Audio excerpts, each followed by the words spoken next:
So Progress Junkie, Halloween 2018 version. There's nothing more exciting on Halloween than a haunted house, right? Well, we're not haunted, but it might be able to pass for it today. Let me tell you, it looks a little bit like it could be a haunted house for Halloween, but I do want to go inside and show you what's going on in here. So it's dark because a lot of the windows are covered up. So let me see. You can see, nope, you can see a little bit. So here we are in the kitchen. And the kitchen has no ceilings. So you can see all the way. You can see all the daylight now. See all that?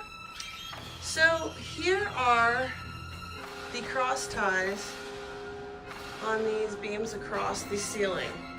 So what I want to know from you is, what should I do with this? What is your opinion? What would you do here? Would you put a ceiling back? Would you make these, would you leave these cross ties exposed?